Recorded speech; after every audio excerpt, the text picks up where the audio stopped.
دیکھیں میرے سامنے اس وقت شاہ عبدالعزیز محدث دہلوی رحمۃ اللہ علیہ جو اہل سنت کے مسلم امام ہیں، ان کی کتاب ہے بستان المحدثین، بستان المحدثین علیہ، یہ صفحہ نمبر 134 ہے امام حمیدی کا۔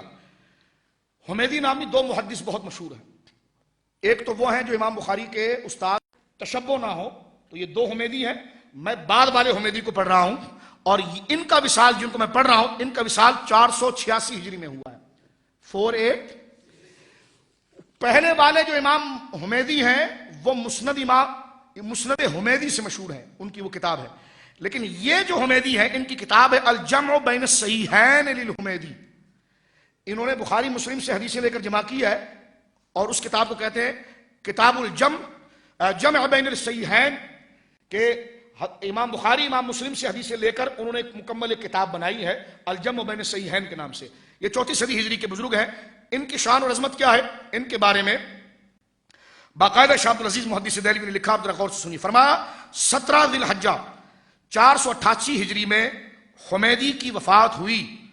ابو بکر شامی نے جو مشہور شافعی فقیہ ہیں ان کی جنازے کی نماز پڑھائی، شیخ ابو اسحاق شیرازی کی قبر کے قریب ان کو دفن کیا گیا۔ وفات سے قبل کئی بار مظفر جو بغداد کا رئیس الرؤساء تھا، اور یہ عہدہ اس وقت اعلیٰ عہدوں میں سے سمجھا جاتا تھا، شاہ عبدالعزیز محدث دہلوی لکھتے ہیں کیونکہ یہ عہدہ دار تمام شہر کا افسر ہوتا تھا، یہ وصیت امام حمیدی نے اس سے کی تھی کہ مجھ کو حضرت بشر حافی کے قریب دفن کرنا۔ یہ صوفی صاحب نہیں ہے، یہ محدث ہیں، محدث۔ میں نے کہا یہ اہل حدیث علماء میں سے ہیں، ابو بکر بن خزیمہ بھی تصوف کے ائمہ میں سے نہیں ہے، اہل الحدیث ائمہ میں سے ہیں، ٹھیک ہے، محدثین میں سے ہیں۔ یہ کہتے ہیں کہ مرتے وقت انہوں نے مظفر نامی شخص، یعنی لقب تھا یہ جو بغداد کا بہت بڑا حکومتی عہدے پر تھا، اس کو انتقال سے پہلے امام حمیدی نے یہ وصیت کی تھی کہ مجھے حضرت بشر حافی کے قریب دفن کرنا۔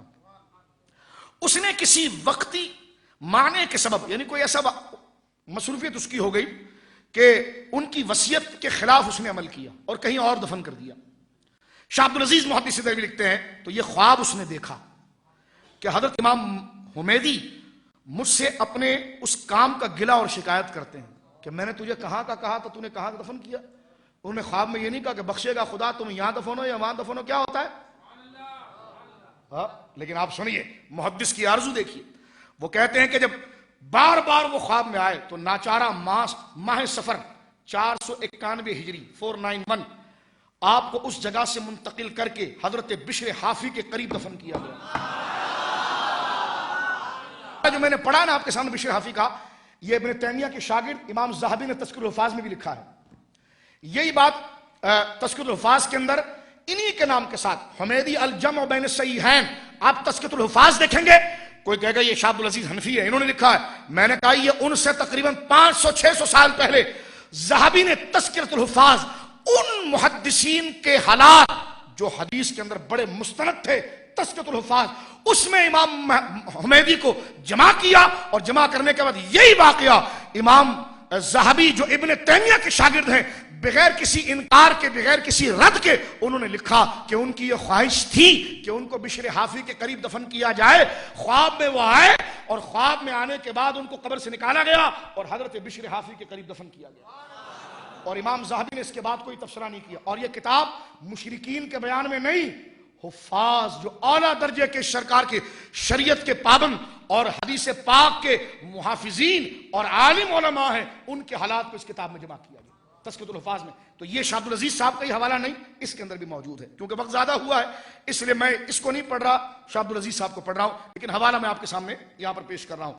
اچھا، اب دوسرا حوالہ یہاں پر میں آپ کے سامنے پیش کروں کہ مزارات کے ساتھ محدثین کا کیسے انس اور تعلق رہا ہے۔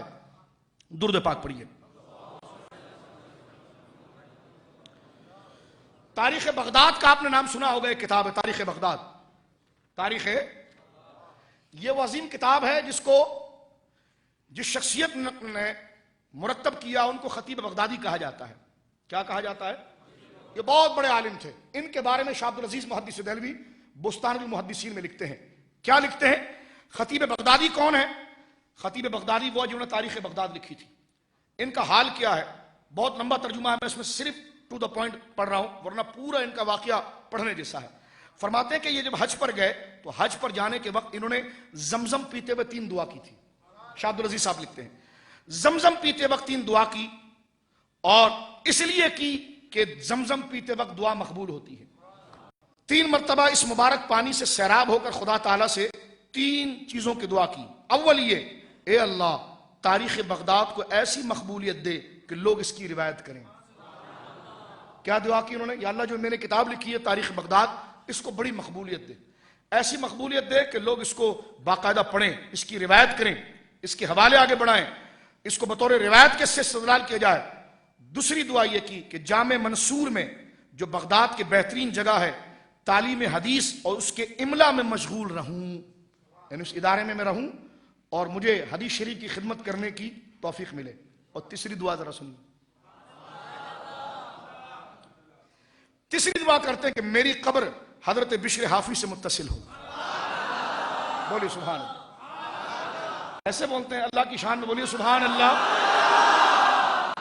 اب دیکھیے کہ 3 دعائیں انہوں نے مانگی، 3 دعائیں، اور شاہ عبدالعزیز محدث دہلوی کہتے ہیں سو الحمدللہ ان کی یہ ساری دعائیں مقبول ہوئی. ان کی کتاب کو مقبولیت بھی ملی، اس ادارے میں وہ شامل بھی ہوئے، اور حضرت بشر حافی سے متصل ان کی قبر شریف بھی بنی. تو یہ بزرگوں کے قریب جا کر قبر مانگنا، یہ علماء اہل سنت امام احمد رضا نے نظریہ دیا ہے نا، تو یہ گڑا نہیں ہے، صدیوں سے چلا ہے. اس وقت